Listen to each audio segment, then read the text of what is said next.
না ইয়াটা কন যেত না, তোমরা যত কথা কেউ ইয়াটা আর কন যেত না হয়। এমনি বড় বিপদে আছি, চিন্তা করছি একটা বুর্খা কিনালাম। কথা তো একটা মনে করছে, এটা কি কইলে তা আমি না একবার ওয়াজও গেলাম মাওয়ার হেই ফারো, পদ্মা নদীর হেই ফারো ভাই। তা আমারে যখন দাওয়াত দিছে পরে আমার যারা বন্ধু বান্ধব অনেকে কয় হুজুর এটাকে আপনি নতুন না আরো আগে গেছে, আমি কি আবার প্রথম যাইতে আছি। তখন কিন্তু আপনার ওই পদ্মা সেতু চালু হইছে না, তখন ওই লঞ্চে ফারন লাগে অথবা স্পিড বোর্ডে ফারন লাগে। তো এই তান্ডি কয় যে সাংঘাতিক বিষয় হ্যাঁ কইলাম আপনারা দেখবেন হোটেলওয়ালারই সবচেয়ে বাটফার। আমি কই কিরকম, কয় খানা ফাতো বোয়াই দিয়া ওকে সাইডা টাইডা মজা করে খানা দিয়া যখন মাইট ফাতো গিয়া সরবেন খাওয়া অর্ধেক হয়েছে আটকে একটা আইয়া কইব লঞ্চ ছাইড়া দিতে, তারপরে তো হালাই দিয়া যাবেন হেঁটে বইয়া বইয়া খাইতে আস। আমি কই যাও কইয়া দিচ্ছেন ভালো হয়েছে, তাহলে আমিও যাইতে বুদ্ধি করিয়ে যায়। তা আমি যখন গেছি পরে আমারে যেমনি হ্যাঁ ডাকারাই করে মনে যেন ফ্রি খাওয়ায়, ভিতরে আসেন সেটা ডাইল ভাত খান, কোনো সমস্যা নাই, মনে হয় যেন ওইটা দাওয়াত খাওয়াইতে আছে আমারে। তো এরকম ডাইকা ডুইকা নিয়ে বয়াইছে। ম্যানেজারটা আমার ডাইকা কি চিনছে না চিনছে কইতে পারতাম না, তখন আমার তো পরিচিত নাই, কারণ ওই ইয়ার পরে না আমার চিনারা একটু বাড়ছে। হ্যাঁ ওই ইয়ারা যে কইসলাম যে হে ইয়ারার পরে না ইয়াটা কন যেত না, তোমরা যত কথা কেউ ইয়াটা আর কন যেত না হয়। এমনি বড় বিপদে আছি, চিন্তা করছি একটা বুর্খা কিনালাম। তোমরা যা শুরু করছ আমি সাংঘাতিক বিপদে আছি। মার হাবা কয় না রে মালিকাই আসেন আমারে কয় হুজুর আমি নিজে রাতে মাছের মাথাটা ধুইছি, এটা আপনি খান, ইলিশ মাছের মাথা সবচেয়ে বড় মাথা, আপনি মজা করে খান। তা আমি তো জানি যে এটা কারবার কি করে, তা আমিও মাছ লই যাবো, দেন না অসুবিধা নাই, সুবিধা হইলে দেন। তো মাছ টাছ দিয়া সারছে, মাছের মাথা এটার মধ্যে তো কাটা বেশি, ইলিশ মাছের মাথা একটু খাইয়ে সারছি। পরে একটা দৌড় দিয়ে আইয়া সেটা কয় হুজুর লঞ্চ ছাইড়া দিতে আছে। আমি কই তৈলে খানা দিয়ে একটা প্যাকেটও করে দিই, আমি লঞ্চ বইয়া বইয়া খায়াম।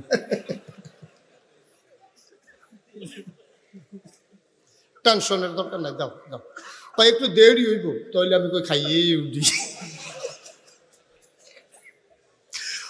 মুসলমান মন দিয়ে শোনো, শুকরিয়া আদায় করবো কার, করে যাব কার, লস না লাভ, কম না বেশি, প্রমাণ আছে নাকি নাই? আমার আল্লাহ রাব্বুল আলামিন কুরআনুল কারীমে কত সুন্দর করে ওয়াজ করে দিলেন।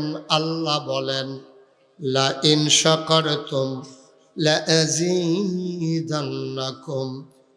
দুনিয়ার মানুষ নিয়ামত পেয়ে যদি শুকরিয়া আদায় করবে, যেই নিয়ামত পেয়ে শুকরিয়া আদায় করবে, শুকরিয়া আদায়ের কারণে ওই নিয়ামত আমার আল্লাহ আরো বহুত গুণে বাড়িয়ে দেবেন। বলেন সুবহানাল্লাহ। আমার আল্লাহ যা বলেন তা করেন নাকি করেন না? কম কম না বেশি বেশি? প্রমাণ আছে নাকি নাই? কুরআনুল কারীমে 30 পারায় সূরা বুরুজের শেষ অংশে আল্লাহ কত সুন্দর করে ওয়াজ করে দিলেন। আল্লাহ বলেন ফাআলুল লিমা ইউরিদ।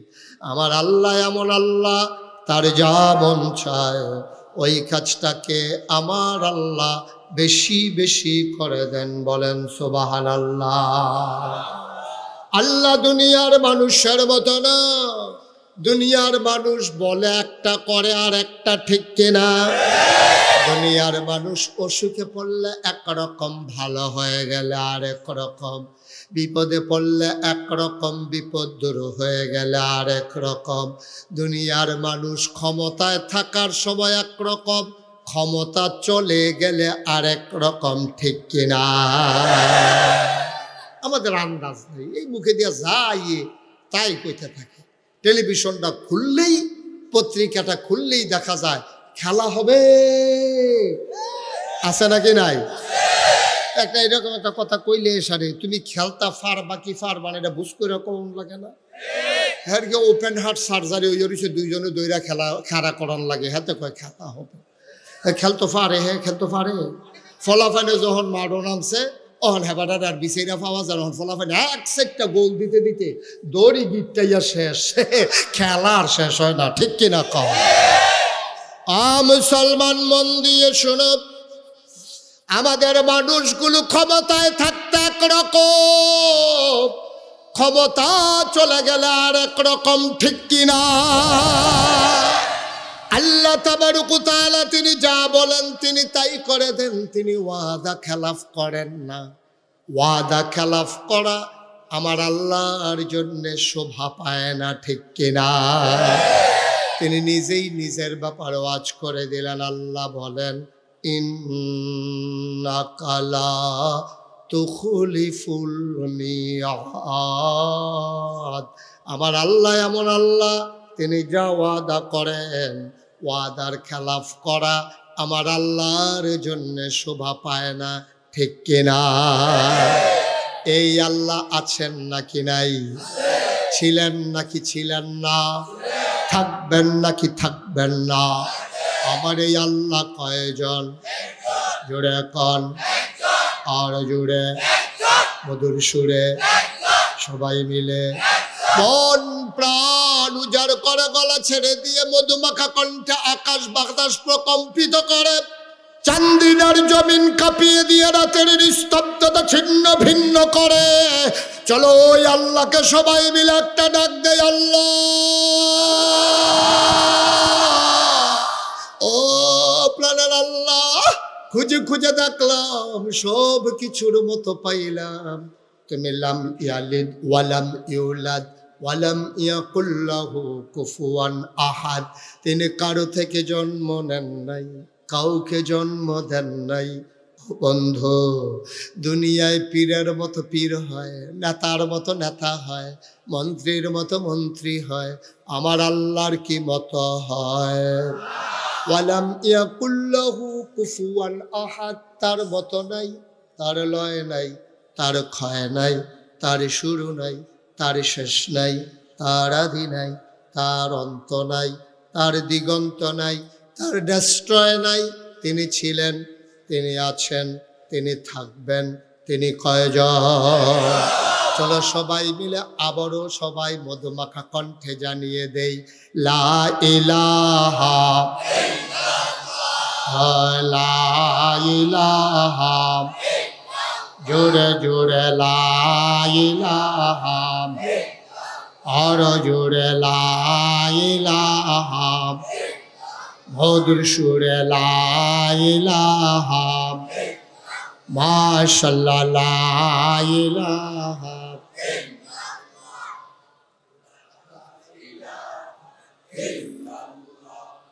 লা ইলাহা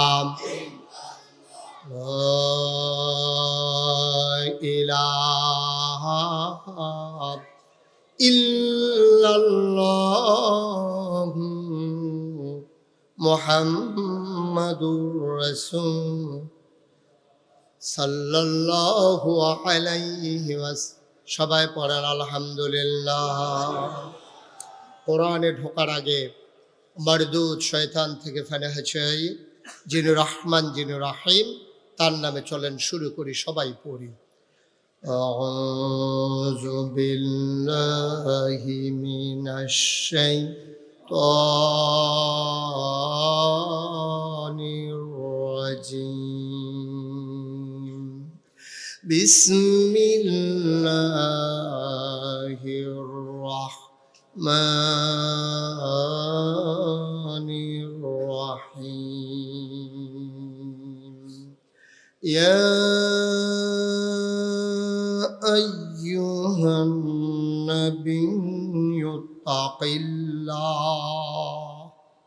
ওয়া লা তুতি'ল কাফিরিনা ওয়াল মুনাফিকিন ইন্নাল্লাহা কানা আলিমান হাকীমা। আমার আল্লাহ রাব্বুল আলামিন কোরআনুল কারীমে 21 পারায় সর্বশেষ একটা সূরা দিয়েছেন। সূরার নাম রেখেছেন সূরা আহজাব। এই সূরা আহজাব মদিনায় অবতীর্ণ। এখানে আয়াত আছে 73টা, রুকু আছে 9টা। বলেন সুবহানাল্লাহ। আয়াত কত? সবাই মুখস্থ করে ফেলতে হবে। আয়াত কত? রুকু। সূরা কি মাক্কি না মাদানি? মাদানি সূরা। সূরার ভিতরে ৭৩টা আয়াত, ৯টা রুকু। আল্লাহ বলছে, ইয়া আইয়ুহান নবী, হে নবী। আল্লাহ নবীকে ডাকলেন, বললেন, হে নবী।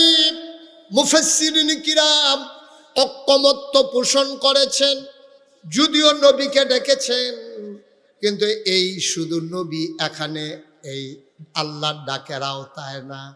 এখানে নবীর যত উম্মত, যত দুনিয়ার মানুষ, কিয়ামত পর্যন্ত যারা আসবে, কোরআনের প্রতিটি আয়াত, প্রতিটি বাণী, যেটা আমাদের জন্য হচ্ছে শিক্ষা।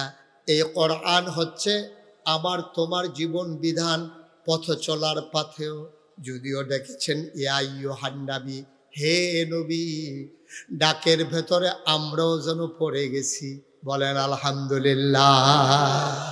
আল্লাহ বললেন, ইয়া আইয়ুহান নবী, হে নবী, ইত্তাকিল্লাহ, আপনি ভয় পাবেন শুধুমাত্র, কেবলমাত্র, একমাত্র আল্লাহকে। সুবহানাল্লাহ বলবেন না? ভয় পাবেন কাকে? কথা বলে, ভয় পাবেন কাকে?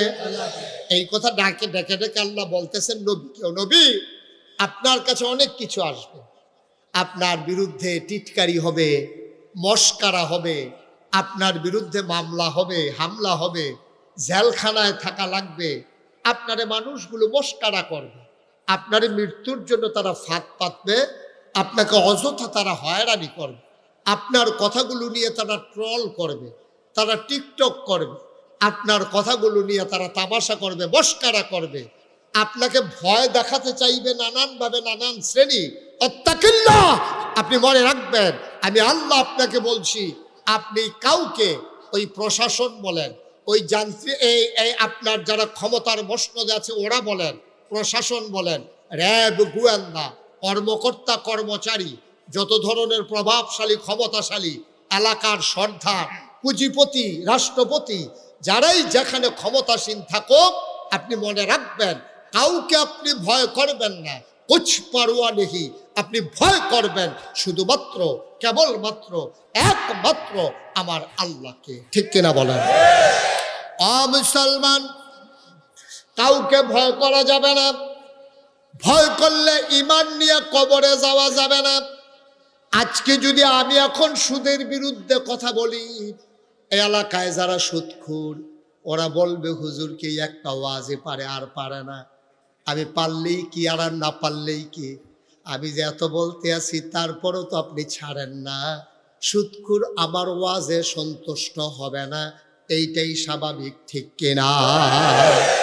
এমনকি তারা গুপ্ত হত্যার পরিকল্পনাও করতে পারে, এমনকি তারা আক্রমণ করতে পারে, নানানভাবে বেইজ্জতি করতে পারে, মাহফিলেরও এগুলো একটা সিল্লান দিতে পারে যে যেহেতু সুদের বিরুদ্ধে ওয়াজ হয়েছে, ওয়াজ তো আমার উফরাইয়া পড়তে আছে, একটা সিল্লান দে, তো সিল্লান দিলে সকলে দৌড় দিব, মাহফিল শেষ, তে বাচ্চা গেছে, তার খুব চৈতন্যতা। মুসলমান, কেন আল্লাহ এই কথা নবীকে বললেন যে কাউকে ভয় পাবেন না? নবী কি কাউকে ভয় পায় নাকি? এ কথা বলা লাগলো কেন? কারণ হলো, নবী যখন দ্বীনের দাওয়াত দেওয়া শুরু করলেন, 3 দল মানুষ নবীর বিরুদ্ধে একেবারে খড়গহস্ত। 3 দল মানুষ নবীকে নানানভাবে, নানান প্রস্তাব দিয়া থামিয়ে দিতে চেয়েছে, মৃত্যুর হুমকি দিয়েছে, মেরে ফেলবে ঘোষণা দিয়েছে, যেন কোনোভাবেই নবী ভয় না পায়। আল্লাহ তাবারক ওয়া তাআলা নবীর মনে বিশ্বাস জাগিয়ে দিচ্ছেন, ওয়ালা তুতিল কাফিরিনা ওয়াল মুনাফিকিন, ভয় তো পাবেনই না মুনাফিক কাফের যারা, তাদের অনুসরণ অনুকরণ করাও যাবে না, ঠিক কিনা? আপনি বলতে গেলেই সমস্যা, আপনি বলতে গেলেই সমস্যা, আপনি চুপ থাকেন, এটা অনেক ভালো।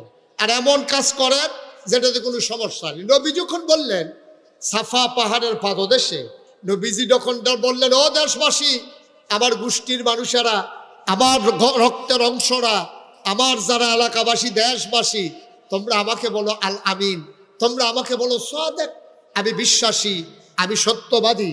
এই কথাগুলো তোমরা যখন ঘোষণা দাও, আবার আমি তোমাদেরকে যদি বলি কুলু লা ইলাহা ইল্লাল্লাহ, তোমরা সবাই পড়ো লা ইলাহা ইল্লাল্লাহ। ভাই, বুঝার জন্য বলতেছি। খরগোশের মতো কান খাড়া করে, মাছের মতো নিষ্পলক নয়নে দয়া করে একটু শুনুন, একটু বুঝুন। আমি যদি এই যে আল্লাহর নবী বলছেন পড়ো লা ইলাহা, কথা বলুন লা ইলাহা ইল্লাল্লাহ, এই কথা বলার সাথে সাথে আপনার সবাই বলতে হবে সব কাফেররা মক্কায় যারা ছিল তারা কি খুশি না বেজার? কথা কোন, খুশি না বেজার? সংখ্যা একেবারে মাইনরিটি, সামান্য কিছু লোক খুশি হয়েছে যারা দিন নিজের জীবনে গ্রহণ করেছে। ওরা ছাড়া মাইনরিটি যারা, মেজরিটি যারা, মাইনরিটি একটা সংখ্যা, সামান্য কয়েকজন, তারা খুশি হয়েছে। আর বাকি সবাই মিলে টিটকারি মস্কারা, ও এতদিনের ঘুমর বাড়িছে, ফাঁকরি বেঁধে হাঁটে তাইনে, মনে হয় যেন কত্তরা মুসল্লি, এতক্ষণে তাইনে খাইছে ধরা। আমরা তো এতদিন বুঝছি না এই বাপ ধরে সেটা উনি কি করতে আছে। এখন আমাদের বাপ দাদার ধর্মের মুখে চুনকালি বা খাইতে আছে, 360 দেবদেবীর বিরুদ্ধে কথা কয় লা ইলাহা ইল্লাল্লাহ, আল্লাহ ছাড়া বিলে কোনো ইলাহা নাই, মাহবুদ নাই, মাশুক নাই, মাউজুদ নাই, মাকসুদ নাই, রহমান নাই, রাহিম নাই, তিনি ওয়াদুদ নাই, রাজ্জাক নাই, কেউ বলে নাই, শুধু একমাত্র আল্লাহ। এটা সরাসরি আমাদের বিরুদ্ধে যুদ্ধ ঘোষণা। এতক্ষণে ওনার ভালো বের হয়েছে। ভাই সত্যি কথা মনে রাখেন, ওই ময়দানটার ভিতরে সামান্য কয়েকজন লোক ছাড়া একজনও নবীকে সমর্থন করে নাই। সবাই টিটকারি মেরেছে, মস্কারা মেরেছে, মারতে ধরেছে। আবু জেহেল তো বারবার রুক্ষা যায়, নবীজিরও ঘুষি দিব, কয়েকবার গেছে, তো আবার কয়েকজনে ধৈর্য রাখে। তো ঝগড়ার সময় আমরা দেশেও দেখছি লাগলে ধৈর্য রাখে, আমি ধৈর্যেন না, যদি লাগ গেলায় প্রথমে ধৈর্যেন না, প্রথমে ছেড়ে দিয়ে দুইজনে দুইটা খাইয়া বুঝো ঘুষি কারে কয়, এরপরে ধাক্কাইও দেখবেন ফাটাইতেন না। এই যখন টান দিয়া ধরে তার রেস্কো বাড়ে, তাই লাগনের লেগিয়া আরো শরীরের ভিতরে রেস্কো আইয়ে, এরপরে যদি আর দরুন্যাটা যদি বেরিয়েই তো মনে হয় যেন দুনিয়াটা তামা করে লাগবো, একটা খাইয়াইলে তার কন্যাইও আর ফাটাইতেন না। তাই আবু জেহেল করছে কি, নবীজিরা বারবার মারতে যায় আর সবাই মিলে ধরে রাখছে। আবার আবু জেহেল আবার ভয়ও পায় যে এখন যদি আমি নবীজির গায়ে আঘাত করি, নবীর চাচা আমির হামজা, নবীর চাচা আবু তালেব, নবীর চাচা আবু লাহাব, নবীর বংশ বনু হাসিম গোত্রের লোকেরা সবাই যারা আছে, আমি মোহাম্মদরে একটা ঘুষি দিলে যদি হগলে ফিরাইয়া একটা করে দেয়, তা আমি দেন একটা ভাগে পড়ে কয়টা, একটার জায়গা তো আর একটা থাকে না, অনেকগুলো তো ফেরে যায়। এইটা আবার ডরায়। এর ভিতর দিয়ে নবীর চাচা আবু লাহাব একেবারে পাথর নিয়ে হাতে ঢিল মেরেছে এবং জঘন্য একটা গালিও দিছে, বলছে ইয়া মোহাম্মদ তাব্বালাক, ও মোহাম্মদ তোমার ধ্বংস হোক। নাউজুবিল্লাহ বলবেন না? জোরে বলবেন না নাউজুবিল্লাহ? আবার আপনারা রায় দিবেন, ১,৫০০ বছর আগে যারা নবীকে গালি দিল, মারতে গেল, পাথর মারলো, আজকে ১,৫০০ পরে এই ২০২৫ সালে ১২ই জানুয়ারি আবার আপনারা রায় দিবেন, নবী কি খারাপ মানুষ ছিলেন? নবী কি সন্ত্রাসী ছিলেন? নবী কি বাসের ভিতরে আগুন দিছিলেন? নবী কি ক্ষমতা দখল করতে চাইছিলেন? চান্দিনা বাজারে ভিড় দখল দিছিলেন? তাহলে নবীরে মারতে গেল কেন? কারণটা কি? একটাই তখন শুধু কারণ ঘটেছে, নবী বলেছেন তোমরা পড়ো লা ইলাহা ইল্লাল্লাহ। আচ্ছা, তাইলে এই কথা বলার কারণে নবীরে তারা মারতে ধরে, গালি দেয়, ধ্বংস করতে চায়। আমি মুশতাক ফয়েজি নাগাইশের পীর সাহেব, আমি যদি এখন জিকির শুরু করি আর ফজল পর্যন্ত লা ইলাহা ইল্লাল্লাহ জিকির করি, সব মানুষ বিরোধিতা করবে দূরের কথা, সবাই এসে আমার দেশি মুরগির ডিম সিদ্ধ করে নিয়ে আসবে, মুরগার চাও ছোট্ট করে বুনা করে সিডারুডি দিয়া, যে হুজুরে অনেকক্ষণ ধরে জিকির করতে আসে, বিদেশি কম্বলটা, ফুতের টেহাড়া, গাছের লাউডা, মাছের মাথাটা, গরুর কলজাড়া সব আইনা নাগাইশের হুজুরের রুমের চতুর্দিক দিয়া, জিকিরের চতুর্পাশ দিয়া এরকম হাদিয়া তোহফা আসতে আছে। আর এলাকার সবাই কইতে আছে, রে হুজুর যে জিকির করে, মনে হয় মাছে জিকির করে, গাছে জিকির করে, আকাশে জিকির করে, বাতাসে জিকির করে, কি সুন্দর জিকির। আমি জিকির করলে বাধা তো আসেই না, বরঞ্চ আমার হাদিয়ার অভাব হয় না। আর নবীজি ঠিক এই জিকিরটা করার কারণে নবীজির উপরে আঘাত আসলো, গালি আসলো, ওরা মারতে ধরলো। তাইলে বুঝা যা গেল কুসকুস কালা হয়, ঠিক কিনা কম? বুঝা গেল আমার জিকির আর নবীজির জিকির এক জিকির না। কারণ আমার জিকিরে কারো কিচ্ছু আসে যায় না। আর ওরা বুঝে ফেলেছে নবীর জিকির মানিছি সাংঘাতিক জিকির।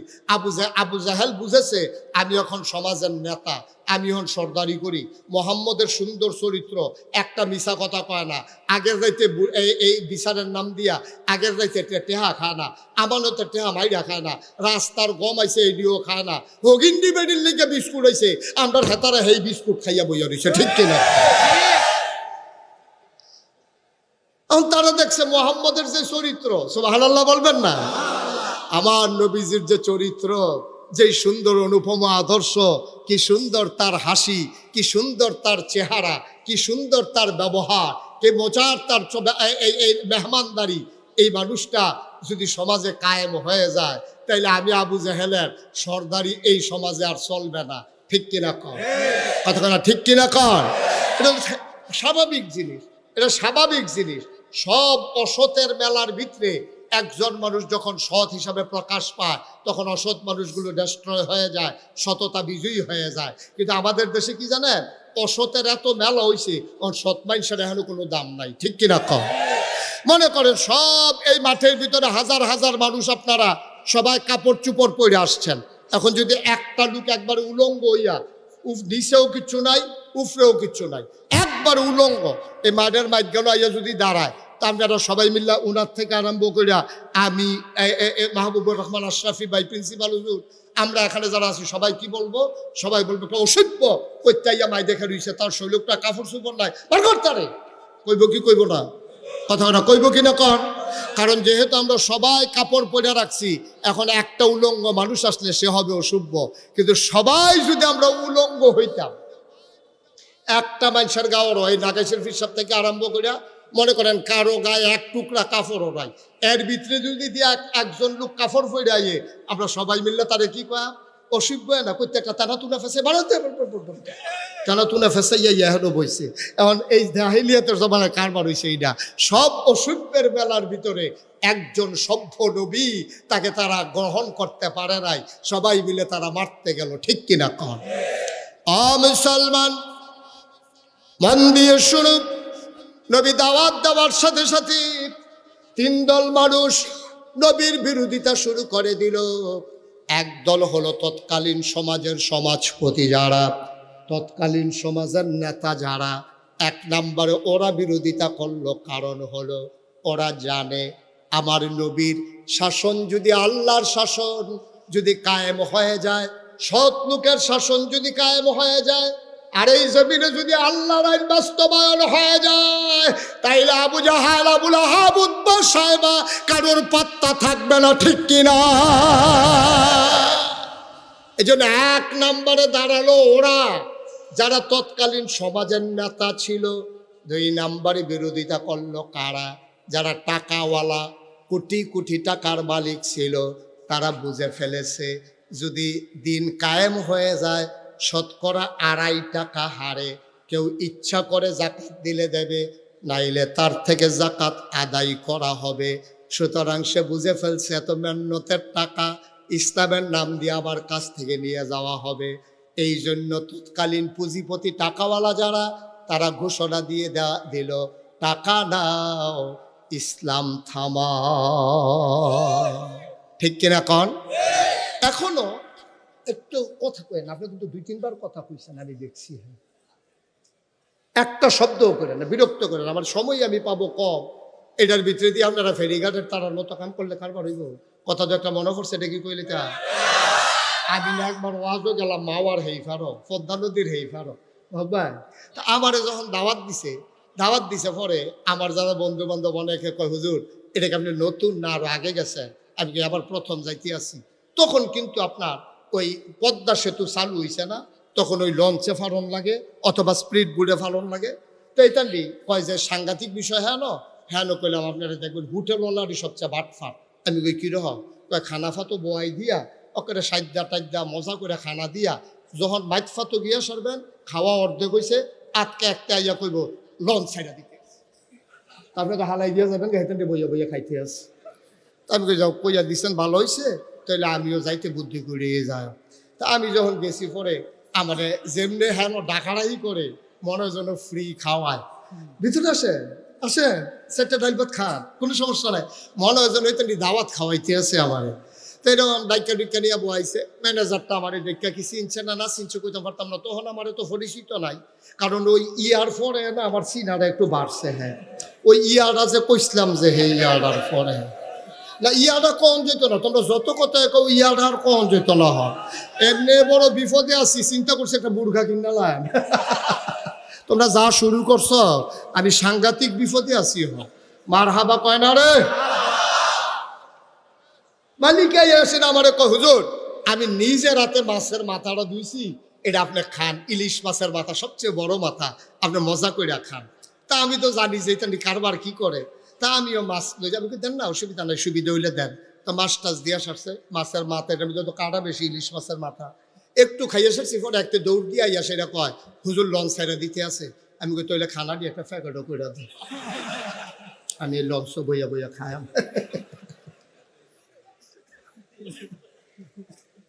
টেনশনের দরকার নাই, দাও দাও। কয় একটু দেরি হইব, তাহলে আমি কই খাইয়েই উঠি। মুসলমান মন দিয়ে শোনো, এক নম্বরে তৎকালীন জমানায় যারা সমাজের নেতা তারা আমার নবীকে বাধা দিল। 2 নম্বরে যারা টাকাওয়ালা তারা চিন্তা করলো যে এই টাকা যদি এইভাবে বৈধ অবৈধ কামাই, ইসলাম আসলে এই অবৈধ কামাই আর থাকবে না, মন যা চায় তা করা যাবে না। এই জন্য টাকাওয়ালা পুঁজিপতি যারা তারা চিৎকার করে ঘোষণা দিল, টাকা দাও, মোহাম্মদের ইসলাম থামাও। ঠিক কিনা কর? আজকে বাংলাদেশে দেখবেন, এখানে যেহেতু শিক্ষিত সচেতন জনগণ বেশি, এই জন্য ওভাবেই বলি, আজকে বাংলাদেশে দেখবেন যখন পহেলা বৈশাখ হয় তখন বিভিন্ন জায়গায় মেলা হয়, ওপেন এয়ার কনসার্ট। এই যে কনসার্টগুলা, মেলাগুলো স্পন্সর করে কারা? দেখবেন প্রাণ কোম্পানি, RFL কোম্পানি, অথবা দেখবেন বড় বড় মেঘনা গ্রুপ, অথবা দেখবেন সিটি গ্রুপ। বড় বড় গ্রুপ যারা আছে, বেক্সিমকো গ্রুপ, ওরা করে কি আপনার পহেলা বৈশাখ, রমনা বটমূলের ছায়ানটের আয়োজন, তারপরে আপনার কি বলে 31st নাইট, তারপরে 16ই ডিসেম্বরের নামে ওপেন এয়ার কনসার্ট স্টেডিয়ামের ভিতরে। এই টাকাগুলা দেয় কারা? টাকাগুলা দেয় বাংলাদেশে বড় বড় শিল্পপতি যারা, টাকার মালিক যারা, যারা আগে দাঁড়িয়ে রাখছিল বিপদুরা কামাই নিচ্ছে। আসেনি রে কারবা? আগে দেখলে মনে হইতো ফেরেস্তা একটা যাইতে আছে, সাদা পায়জামা, সাদা পাঞ্জাবি, সাদা টুপি, সাদা চুল, কি সুন্দর। অক্ষরে দরবেশের বোতল, দরবেশে দরবেশে এত সুন্দর করে আটটা যাইতো। আর যেই মাত্রতে মাইন খাসি ভাত পড়লো, কামাইয়া কুমাইয়া হমান। ঠিক কিনা কর?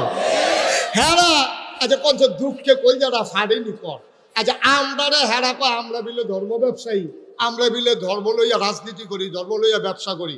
এই যে মাহবুবুর রহমান আশরাফি, উনি যে এই মাদ্রাসার প্রিন্সিপাল, আচ্ছা ওনারে যদি কয় আপনার গলা ছুরি লাগাইব, আন্না হইলে দাড়ি কামান, উনি কইব দাড়ি কামানো যাইতো না, ছুরি লাগাইলে লাগাও।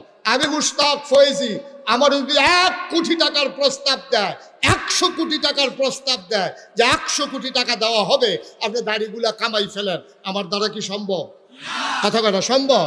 তাহলে যেই মানুষগুলো কোটি টাকার কাছে হার মানে না, যেই মানুষগুলো গলায় বুকে বন্দুক ধরলে তার ইসলাম থেকে দূরে সরে যেতে চায় না, তারা হয়ে গেছে ধর্ম ব্যবসায়ী।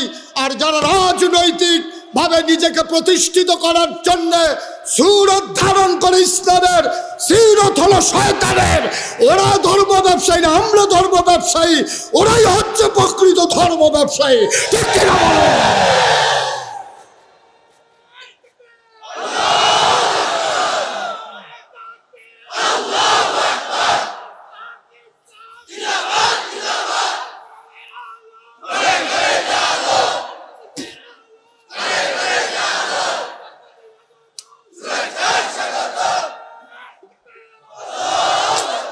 সবাই পড়ে না আমিন, জোরে পড়ে না আমিন।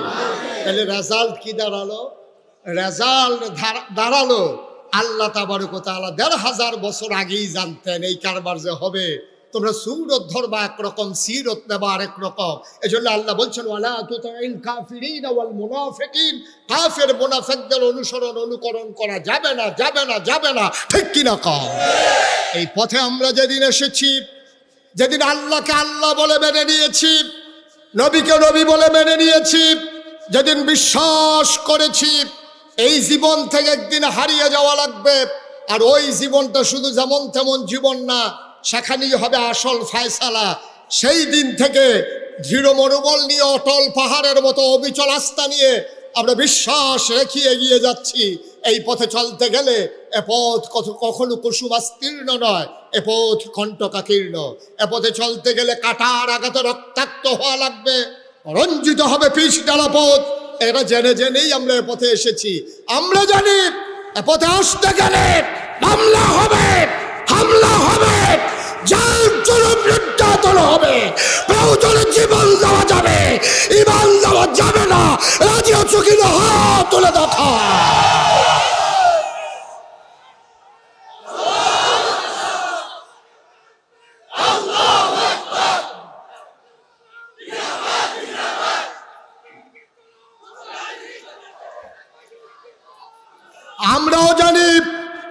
আমরাও জানি কেমন করে তাল মিলিয়ে চলতে হয়, আমরাও তাল মিলিয়ে চলতে জানি। কিন্তু আমরা বিশ্বাস করি এই দুনিয়ায় ফুলের মালার কোনো দাম নাই, কবরে যদি হয় জোতার মালা। ঠিক কিনা বলো? আর এই দুনিয়ায় যদি টিটকারি হয়, মস্কারা হয়, গুম হয়, নির্যাতন হয়, নিপীড়ন হয়, মামলা হয়, হামলা হয়, ফাঁসি কাস্টে ঝুলতে হয়, বিশ্বাস আছে যেদিন কবরে যাব অপেক্ষা করছে আমাদের জন্য ফুলের মালা। ঠিক কিনা বলো? সুতরাং দুনিয়ায় ছেলেরা বসাও, তারা চুপ করে বসাও। তা কায়দা ভাইয়া লাইছে মালা, সবাই কনা আমিন, জোরে কনা আমিন।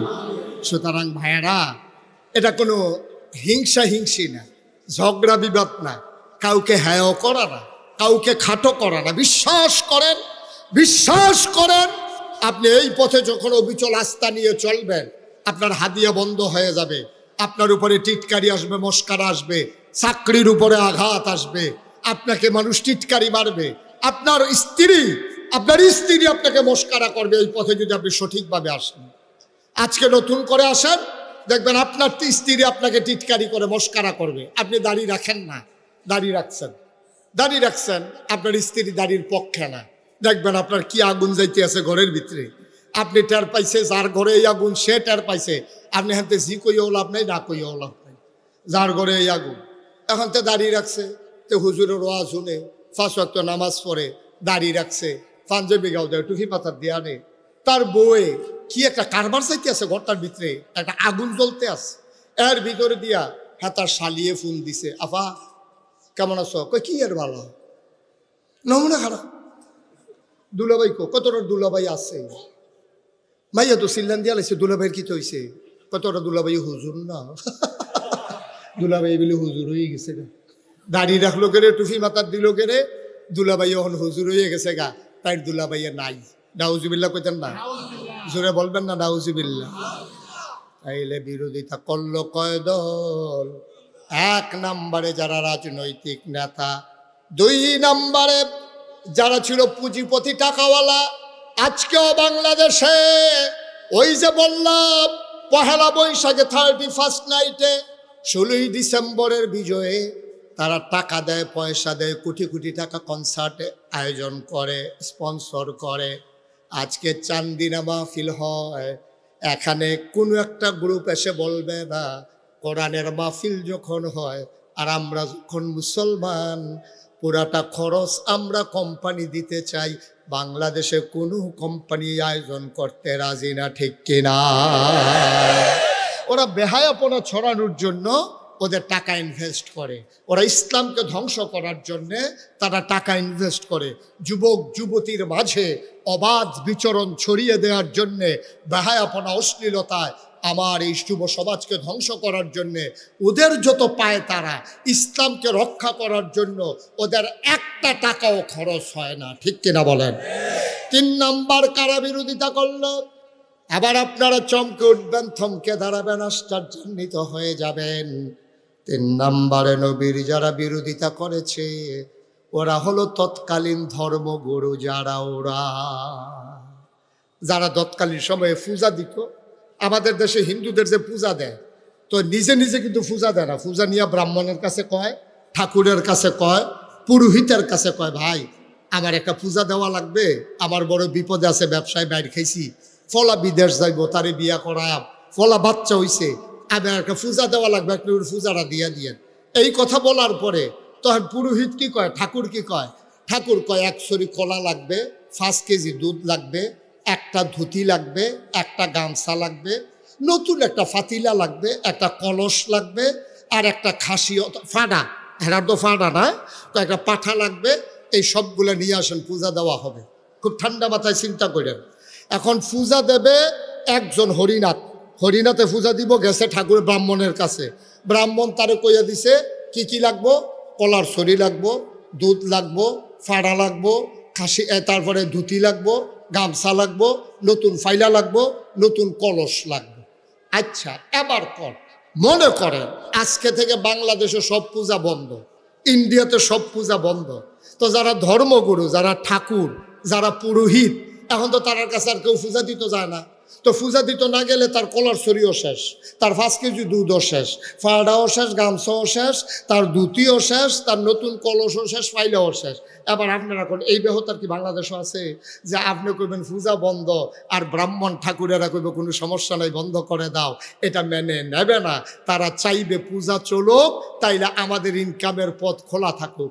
বাংলাদেশও একদল আলেম নামদারি, যারা নবীর কুওয়ারিস, নবীর প্রকৃত ওয়ারিস নয়, যারা জীবন বাজি রেখে নবীর দিনকে আগাই নিতে চায় না, যারা মনে করে এমনি দাওয়াত টাওয়াত খাইয়া এহেনতে হ্যানতে লইয়া সইয়া এই কেউ দোয়া কইরা ফার কইরা দিয়া এইভাবে বিভিন্ন সময়ে বিভিন্ন কাজ কইরা যারা বৈশা বৈশা খায়, শক্ত সামর্থ্য মানুষ থাকার পরেও, এলেম কালাম থাকার পরেও সে একটা গৃহস্থিও করে না, একটা অটোও চালায় না, একটা রিক্সাও চালায় না, একটা ভ্যানও চালায় না, কোনো চাকরিও করে না, কোনো ব্যবসাও করে না, কোনো কৃষিকাজও করে না। যেই মানুষটি বইয়া বইয়া খায়, তারা চিন্তা করছে ইসলাম যদি কায়েম হয়ে যায়, সবাই যদি কাজ করে খাওয়া লাগে, তাইলে তো আমার এই সবই বন্ধ।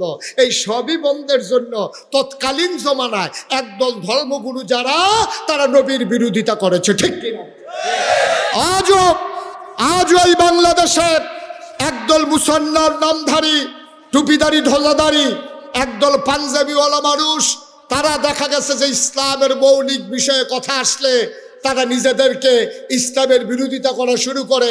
এবং যখন ওই গণজাগরণ মঞ্চ হয়েছিল, শাহবাগের জমিনে যখন অশ্লীলতা বেহায়াপনা ছড়িয়ে পড়েছিল, তখন এই বাংলাদেশে আলেম নামদারি মানুষগুলো বলেছে যে আমরা সবচেয়ে বড় পুণ্যের কাজ করেছি, এই বেহায়াপনায় যোগ দিতে পেরেছি, ঠিক কিনা বল? সবাই বলেন নাউজুবিল্লাহ, জোরে বলেন নাউজুবিল্লাহ। তো বইয়া বইয়া খাওয়ান গেলে মেহনত করে খায় কারা? বইয়া বইয়া খাওয়ান গেলে তো মেহনত করে খাওয়ানোর দরকার নাই। বাংলাদেশে মনে কষ্ট নেবেন না, মনে কষ্ট নেবেন না। হক্কানি পীর মাশায়েখ আছে বলে এখনো বাংলাদেশে মুসলমান টিকে আছে, কিন্তু পীরালির নাম দিয়া একদল যেইভাবে ইসলামটাকে শেষ করে দিয়েছে, একদল, সবাই না, হক্কানি পীর মাশায়েখ আছেন এখনো, কিন্তু পীরালির নাম দিয়া একদল মানুষ এই হগিন্নি বেডি টেহা দেয় খায়, রিক্সাওয়ালা টেহা দেয় খায়, খালি হিকছে এইটা এমনি আত্রা এমনি থাহে, কেডায় যেন এমনি ঘুরাই দিছিল, এটা আবার এমনি হইয়া যায়, ঠিক কিনা কও? কেন আপনার মতো মানুষ, আমি যে মুশতাক হয়েছি, আমিও তো ফিরসাব, আমি মানলো তো, আমি মাটি কাটলেও তো ডেলি 500 টাকা পাই। আমি যদি মাটিও কাটি, আমার ডেলি 500 টাকা রুজ দেওয়ান লাগবো। আমি অটো চালাইলেও 1000 টাকা কামাই করতাম পারাম, আমি সিএনজি চালাইলে আমি 1500 টাকা কামাই করতে পারবো। কিন্তু বাংলাদেশে এমন অনেক পীর আছে, 1-2 জন না, শত শত আছে, কোনো কাজ নাই, কোনো কাজ নাই, অর্ধাঙ্গ বিকলাঙ্গ না, পরিপূর্ণ সুস্থ মানুষ, শুধু বৈশা বৈশা খায়, মানুষ দেয় আর হ্যাঁ খায়, এইরকম আছে নাকি নাই? তারে বসান, হ্যাঁ ছেলে বসো, বসো, উডে উডে সিফা দিয়ে বয়ে থাকবে না, আছে নাকি নাই? অথচ দেখেন 1500 বছর আগে আমার নবীজি, আহারে, কেউ যদি প্রমাণ দিতে পারেন যে একদিন তিনি বসে বসে খাইছে, আমার একদিন একজন প্রমাণ দেন, একটা একটা প্রমাণ দেন যে নবী 63 বছরের জিন্দিগিতে একদিন তিনি অসহায়ভাবে শুধু বসে বসে তিনি খাবার দাবার চেয়েছে। ওনার কি হাদিয়া ছিল না? সাহাবারা তো কলজা রাখাইতে দিয়া লাইতে চাইছে, বেটা বাড়ি ঘর দিয়া লাইছে। একদিন আম্মাজান আয়েশার ঘরের ভিতরে একজন এই আনসার মহিলা আইসা দেখে যে নবীজির জিজ্ঞেস করছে, আম্মা ও আম্মা, নবীজি যে ঘুমায় বিছানাটা আমাকে একটু দেখাবেন, কেমন বিছানায় তিনি ঘুমায়? গিয়া দেখে একটা চট, এক ভাঁজ করা একটা চট এটা বিছাই রাখছে। এই চটটার উপরে হাত রাইখা মহিলারা কাঁদতেছে, আরে আমরা কত নরম বিছানায় ঘুমাই, আর নবীজির মতো মানুষ এই একটা চটের উপরে ঘুমায়। এই কথাগুলা কাঁদতেছে, বলতেছে, আম্মা ও আম্মা, আমার ঘরে একটা তুষক আছে, উপর দিয়া চামড়া, পেছনে ভেতরে এই এই খেজুর গাছের শোভা দেওয়া, আমরা কি এটা নিয়ে আসবো? আম্মা জান আয়েশা ছোট্ট মানুষ, তিনি খুশি হয়েছেন। তিনি মনে করলেন মজাই হবে, আরাম করে শোয়া যাবে। যখন এই টাইনা দেওয়া হলো, ঈদ অবসরে নবীজি ঘরে ঢুকলেন। উনি যখন খাটের উপরে বসলেন, দেখলে একটু নরম নরম লাগতেছে। নবীজি বললেন, এইটা পাইলা কই? কয়েকজন মহিলা হাদিয়া দিয়েছে। আয়েশা, ও আয়েশা, আমার নবীজি আমার উহুদের পাহাড়, আমার আল্লাহ আমাকে উহুদের পাহাড়টা স্বর্ণ বানাই দিতে চাইছিল, আমি এটা রাজি হই নাই, আমি দুনিয়া থেকে ছেড়ে দিয়েছি। সামান্য একটা তুষকের কাছে হার মেনে যাব? ওকে ডেকে তুষকটা ফেরত দিয়ে দাও, আমার তুষক লাগবে না, আমার জন্য এই চটি আমার যথেষ্ট। সুবহানাল্লাহ বলবেন না? আল্লাহর নবী শেষ বয়সে একটু বাঁকা হয়ে হাঁটতেন, তিনি একটু কজু হয়ে গিয়েছিলেন, বাঁকা হয়ে গিয়েছিলেন। আম্মা জান আয়েশা কেঁদে কেঁদে বলতেন, নবী গো, আপনার বয়স তো এত বেশি হয় নাই, আপনার বয়স আর কত হইছে, এই বয়স আপনি কেন বাঁকা হয়ে গেছেন? আল্লাহর নবী চোখের পানি ছেড়ে দিলেন, ডাক ডাক, আয়েশা, ও আয়েশা, তোমাকে বলা হয় নাই খন্দকের যুদ্ধের সময় আমাকে যখন সালমান ফার্সি পরামর্শ দিল যে মদিনার চতুর্পাশ দিয়ে একটা খাল খনন করেন যেন কাফেররা আমাদেরকে আক্রমণ করতে না পারে। আয়েশা গো, ও আয়েশা, খাল খনন করতে গিয়ে আমার সাহাবারা সবাই মাটি কাটতেছিল, পাথর উঠাইতেছিল, বড় একটা পাথর পড়ে গেল, এটা কোনোভাবেই উঠানো যাচ্ছিল না। জুহরের আজান পড়ে গেছে, মানুষগুলা অস্থির হয়ে গেছে, পাথর আর আলগি দেওয়া গেল না, বিরাট পাথর। নবীজির কানে যখন খবর গেল, নবীজি বললেন, সবাই সরো, এই দায়িত্ব আমার উপরে, আমাকে দাও, পাথরটা আমি সরিয়ে দেই। সুবহানাল্লাহ। আল্লাহর নবী পাথরে ধরলেন, তিনি সবাইকে সরিয়ে দিলেন।